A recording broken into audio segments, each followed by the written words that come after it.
Okay, so, oh shit. It's not supposed to do that. Hopefully it doesn't do that for the whole thing. I think it's because I put my volume up. Okay, should be okay.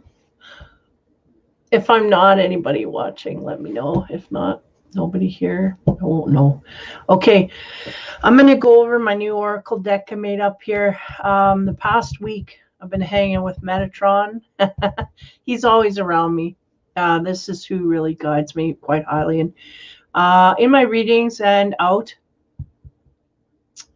when he sees fit. But yeah, we made up this deck together. I've been meaning to do a sacred geometry deck for quite a while, and this is kind of just a trial run, but I will probably be making a more intensive one in the future. But nonetheless, I really wanted one that I could utilize this season, because I'm coming back here in a few weeks. So, and I'm ready. Well, I'm not quite ready to open my doors. My PayPal and stuff hasn't been set up properly yet.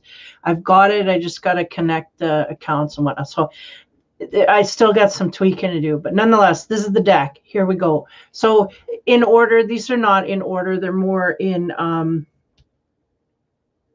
just kind of like sequence, but they're not in order of, I didn't number this deck.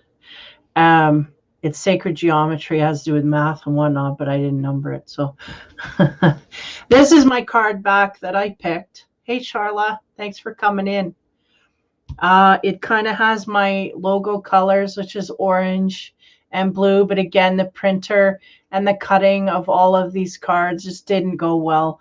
I did it all by hand and whatnot. So, so there's the card back. But for now, I've got them in sleeves so that I could shuffle them, because it was too thin. The paper, it just was a big fiasco that didn't work, and I didn't want to waste them. So this is the first card in the Oracle deck. Okay, so the circle, talking about divine orchestration. So the energy of divine workings, right? Intermingling with our life. This is the energy that we wanted to put forth.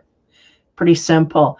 Circle is about perfection, really, and divine, anything that is of divine orchestration is of perfection. So when we have this in a reading, it really states that we may not, us earthlings may not understand quite highly what is going on here, but in, you know, in the heavens, they're looking down and going, this is perfectly working out. So that I have a feeling this one will pop up quite a bit in the coming weeks here. Okay, where am I here? We don't need to see the card back. Okay. So there we go. Back, forward, sorry. Okay. So Vesica piscis. I went on the internet trying to figure out, is this Vesica piscis or what is this? How do you pronounce? Couldn't figure out a way. It's both ways. But I like Vesica piscis because I don't like saying piscis. Doesn't sound good to me.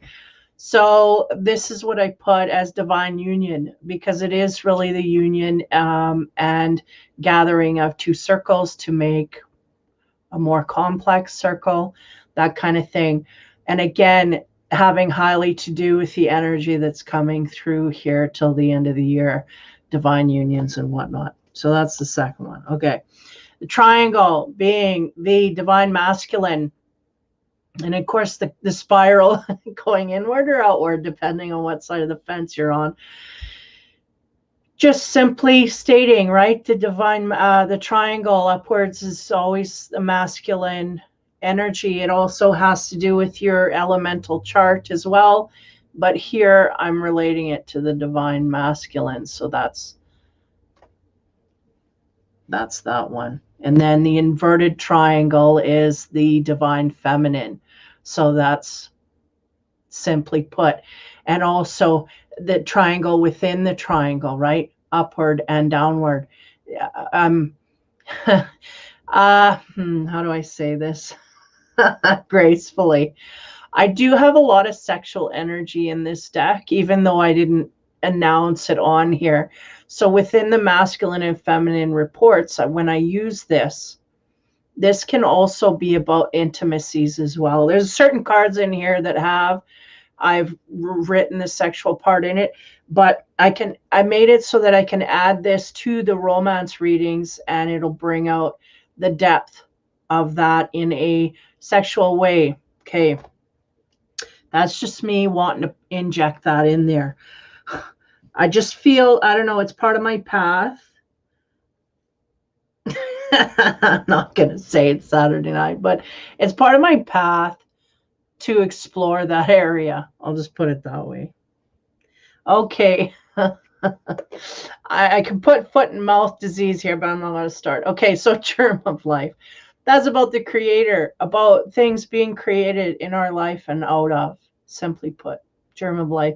And that would be the inner circle there. I really couldn't find a precise one that matched my graphics. So it's the inner workings, the germ of life. It's the seed. The next, the egg of life. That's like 3D music acceleration. I found it interesting that when I was researching the egg, when the cell divides, this is that process. When the cell divides and starts to multiply, this is the beginning of musical notes. When people were putting cell division under a microscope, they could start to hear vibrational sounds at this stage of life. So I put that in there because I also am highly motivated by music. Music is my life, that kind of thing. So I put it in there to, even though the cells dividing suddenly become into 3D, there is something about music. The beginning of music starts here. And it's also about acceleration because you're multiplying, right? Cells are dividing and growing and whatnot. So that's the egg of life. The fruit of life is about the divine design and how it fits into the bigger scheme of things. There's lines in here they say are the masculine, the circles are the feminine, and how they intersect and how it plays out in the big scheme together, right? So divine design, very close to divine orchestration. Want to make note of that. We have divine design and divine orchestration. Orchestration is the action of unfolding processes in order to play out your life path. The design can be interwoven, can be you working with universe to manifest, and it may not be for your highest good. This is always for your highest good, always for the right path. The divine design is you trying to manifest with the universe, being successful, but where it leads you can be different than where the divine wants you to go. So I just wanted to point out that difference. Very subtle, but nonetheless, we're going deeper and deeper into things. Sorry, my nose getting itchy because they're on me. I'll start channeling right away, really is what's going to happen here. So with the divine design, you're working with the universe, but you have your input, but it's short-sighted. So again, we may go off track, but it won't be far, especially if we're guided. So the next card, Flower of Life. A lot of people have seen this. A lot of people attracted to this. A lot of people utilizing this at this time. It's about communion. I put time and space in there, and they go, that's interesting, because communion has nothing to do with time and space. And it should not have anything to do with time and space. We are always communed and connected. It is us that feels that there's certain points that we are not. So they kind of chuckled when I put time and space in it. I'm saying they because Metatron and then also my guides. Because it has nothing to do with it. But the notification of it, that time and space has nothing to do. We are always communed with the energies. It's us that, okay, so I think we got the point. I'm repeating myself. The next card, the seed of life, deals with sevens, right? Sevens are significant, 7 days of the week, seven chakra colors, seven, all, all the connections of this. And I denoted the radiation because when we get to the seed of life, this is where it starts to flow outward. Um, the cell division and all that, that's kind of happening within itself. But when the seed of life starts to sprout, the seeds reach out of the ground and start to sprout outward. And that's where the 3D life really comes into play here. So again, 7 days of the week are started, 7 days to get what is it? The Bible's not my thing. It's not that it's not a good thing. It's just I'm not, for quoting the Bible, I'm not good. But sevens are highly significant in everything and every thing that we do. Okay, radiation. So that's about the energy flowing outward to others, in a 3D kind of way.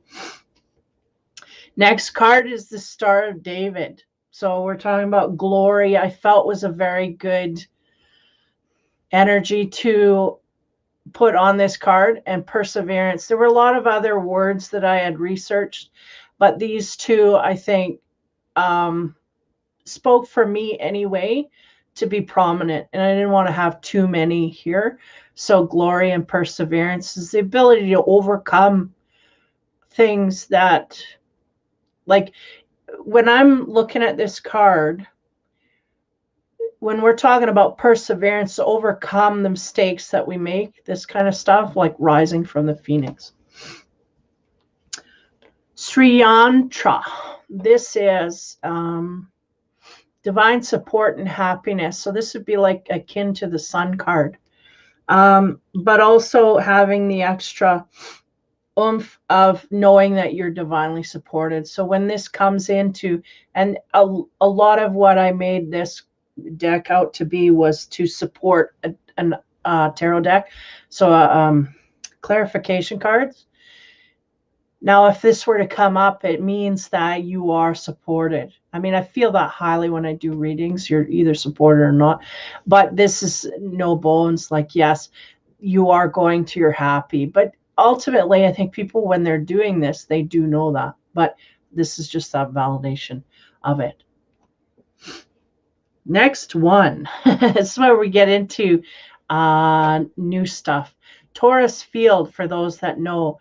This is the field of energy that is created by the heart, can be created by any chakra center, really, is what they're telling me right now, but is most powerful in the heart. There's a revolution that happens in the energy flow. They call it the Taurus Field. It's like you're in the center here, creating that energy flow outside of you. And it is always in revolution. It is always refreshing, as long as your mind is in that way. And so that field of energy is kind of a new way or new energy form having to do with, in my mind, kind of compassion and heart.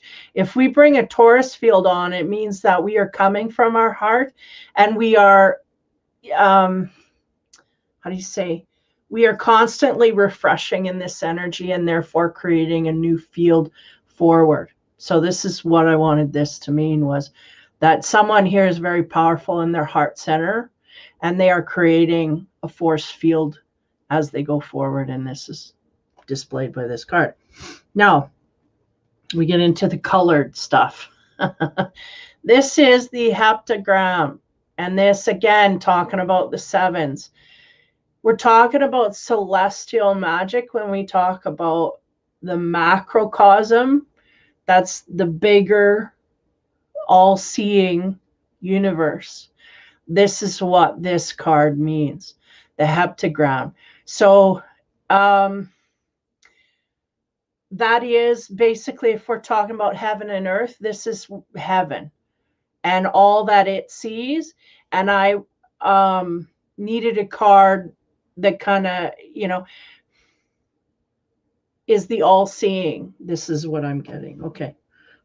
not what I'm getting. This is what I put to that. I needed a card to say, this is, you're being watched. You know, you're in a field here where you are constantly watched. Those people that don't think they're being watched by something or someone, I don't say someone because not one person, but that don't think that they're being observed by something, they will not understand this. Okay, so that really has to do with the celestial side of things, the higher field. And then there's the pentagram, which has to do with the earthly magic and the microcosm that we're in.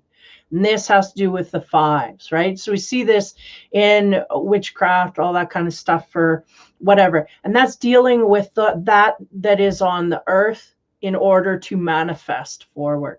So we if we want to simplify this, we're dealing with some kind of a healing herb to ingest that we get from the earth, and we put it in and it creates a healing energy. This is what we're talking about, earthly magic.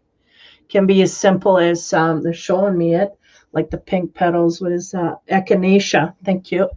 It can be as simple as echinacea and ingesting it, and it creates.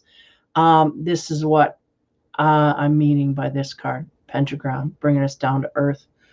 And then when we go up into the celestial, that is everything that is unseen, that we can't see, we can't, you know. And this here is what we can see, feel, touch, and taste, and how we ingest something, it can create a change. Or if, you know, like, yeah, they're showing me pentacles, like changing, like good luck charms, this kind of thing, how it can create. That's more this energy. Okay, and then we have Metatron's cube, which really holds all of the other elements, all of the other geometric patterns. They're all encased in this cube. So I sat for a bit, and it wasn't long before I come up with just the positive flow. It's something that attracts positive flow. Because I said positive flow, and they said, but what are we doing? We're attracting it. And in order to be in that level of energy, we have to take all the knowledge from the other, the seed, the germ, all of that has to be understood on a spiritual level to some degree in order to come to this conclusion. It's like you got to have grade 1 and grade 2 and grade 3 and grade 4 before you can do certain sets of, you know, before. So you got to have from 1 to 4 in order to do geometry, right? Like literally in math. And then you got to have certain other grades in order to do physics, you know, because it's an advancement forward. So it's the same with this.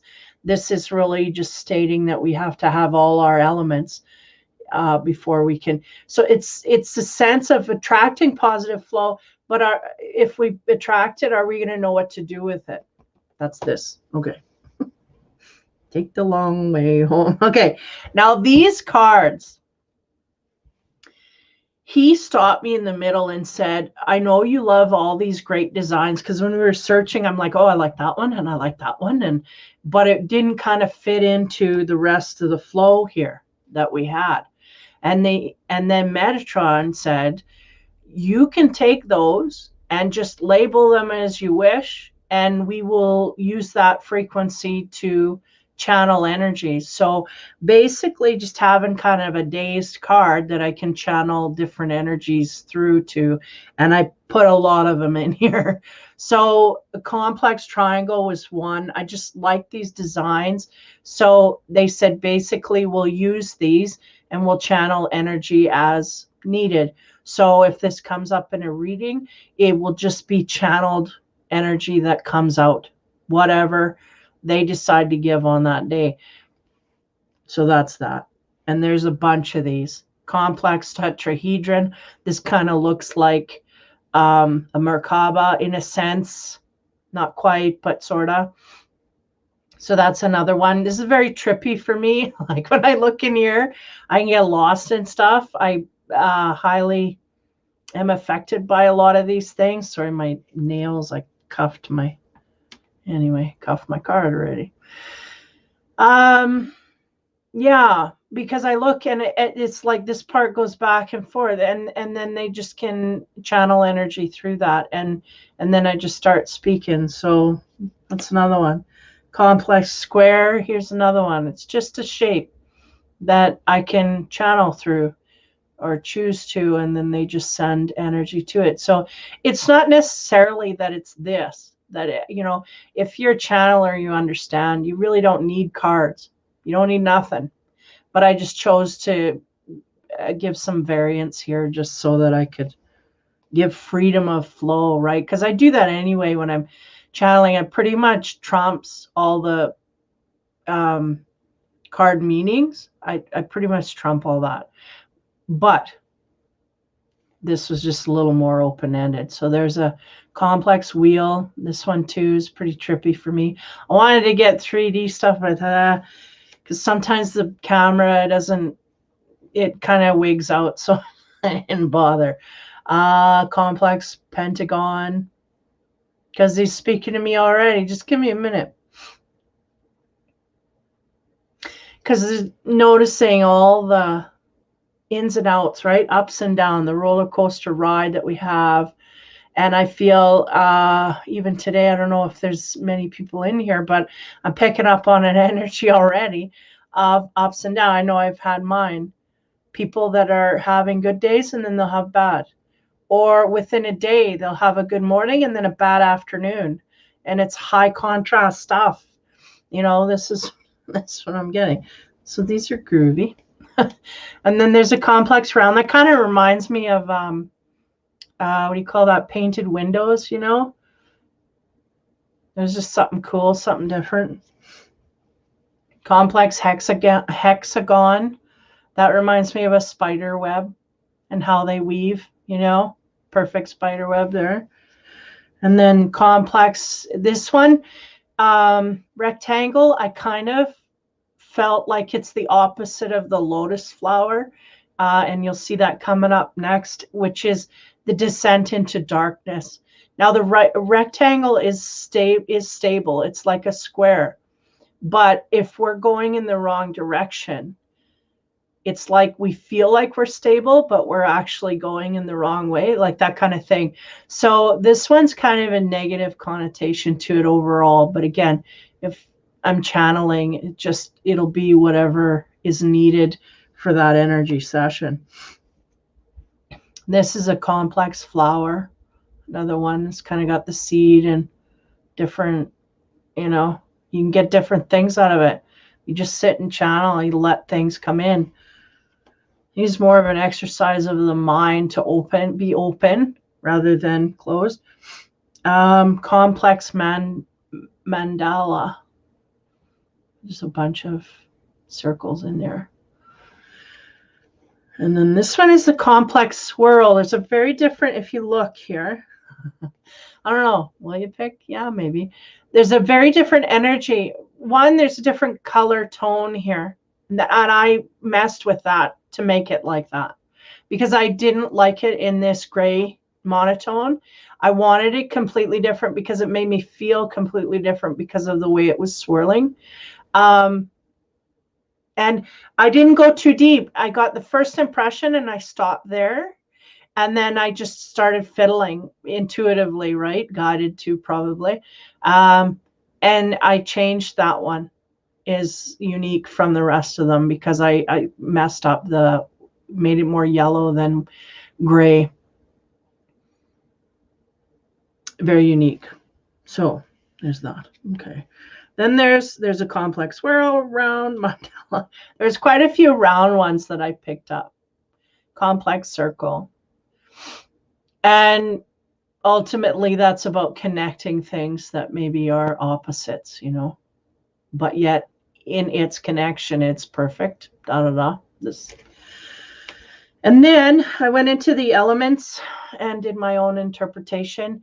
Again, the golden Fibonacci sequence in these pictures. So air, I attached curiosity and perception to that. And then the ether, again, being up from above that eye, looking down, beyond matter and having to do with Akasha, right? All that is known, all that is lived within you is Akasha, is really, like they say, Akashic records.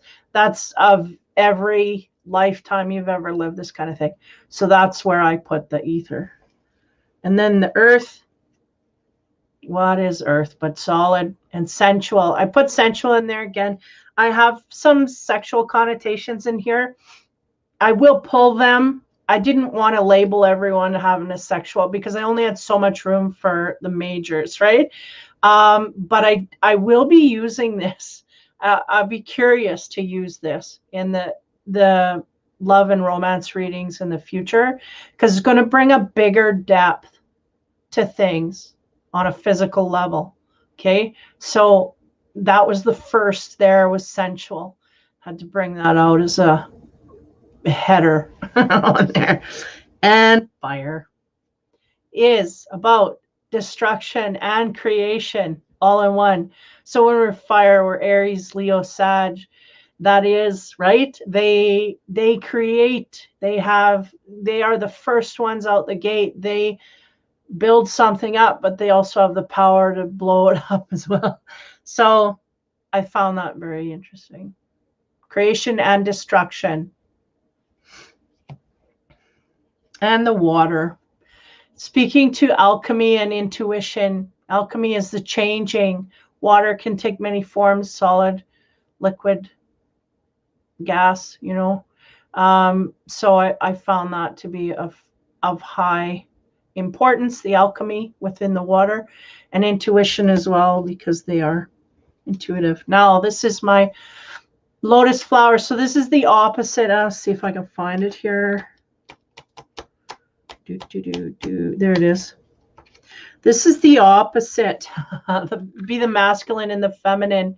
Complex rectangle is like energetically your descent into darkness. And the lotus flower is, comes from the darkness of the swamp, right? So your ascent from darkness out of, and that's your ascent into darkness, and maybe not knowing. It's the obsessive. It can be obsessive things, could be like the devil card, but in geometry. Okay, boom. All right, next is the Eye of Ra, and I did a lot of, or Eye of Horus, sorry, did a lot of research on this. There's a lot of confusion as to which left or right, but nonetheless, this is what I came up with, was the Eye of Horus is on this side, and it shields from violence, and it is of a masculine nature, and I do feel like this eye kind of looks a little more masculine, even in the animal kind of way. And then this is the Eye of Ra. If you can, if I can get you, you can kind of see the other one in the background. Eye of Ra, which shields you from evil forces. So there's a difference. Shielding from violence, right, is masculine. It's action-oriented energy. And if we're shielding from negativity, negative masculine energy would be action-oriented, right? So that would be the violence. And if you're in feminine energy, evil forces of the, that's a more feminine type of shielding. So that's why I picked that and did that way. Now the honeybee. This is the one, service, celebration, and sexual frenzy. So like I said, I'm interested to see if this comes out in my future readings, because again, we got unions coming up here, and somebody's got to be doing some honeybee stuff in the future.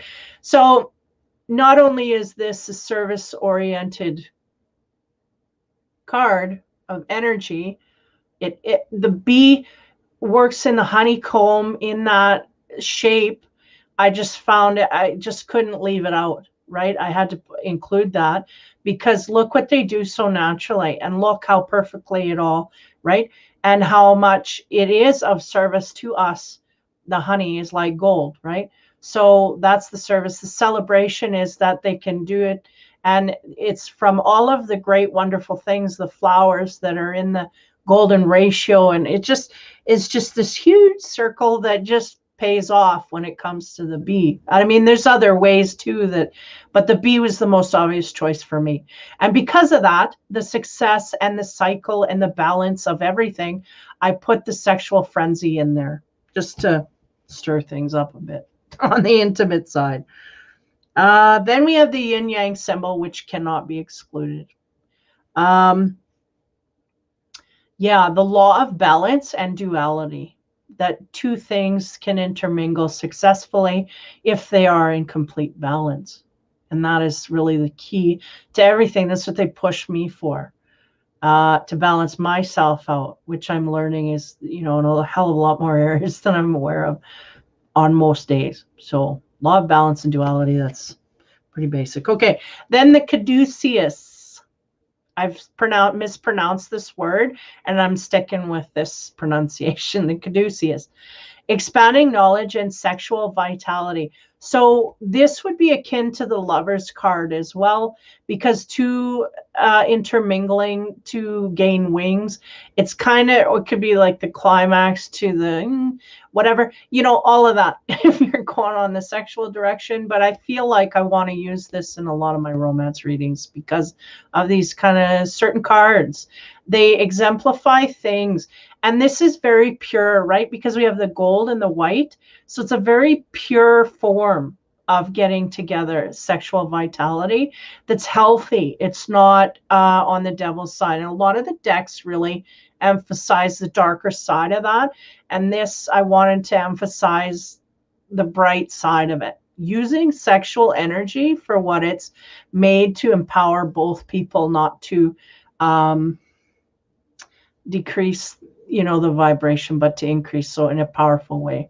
So it'd be things like tantric, this kind of stuff where we intermingle and we're both in harmony quite highly. So that's what I meant by that. And of course the Ankh, right? There was tons of stuff on this, but I really, to me, it means eternal life. And it also means sexuality, the joining of the two to become within a family unit. Because I feel like there's three, and the symbolizing the, the feminine, what do you call that? The womb, right? And then the two, it just, to me, it symbolizes family. I just see it very clearly. Okay. Then we get into the hedrons. Tetrahedron, talking about fours, connection to the numbers 4. And there's manifestation, which has to do with fire, right? Fire is supposed to be Leo, Aries, Sag. Very good at manifesting.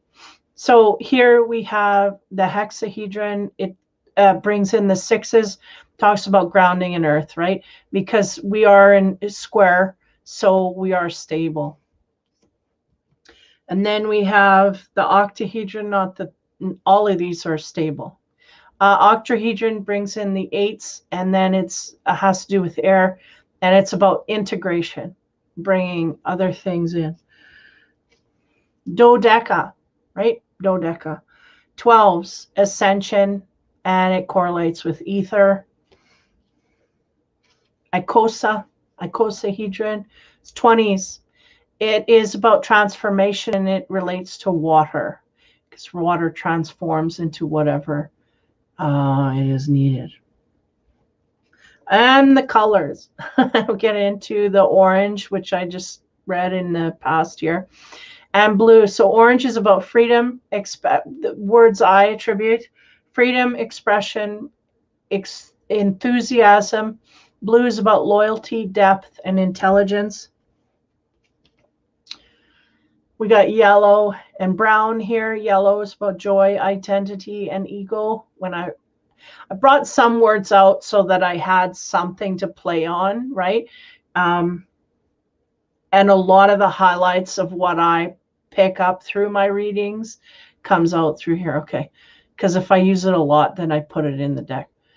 Brown, comfort, home, and the ability to be humble. Next card is Aquamarine. This is one of my favorite colors.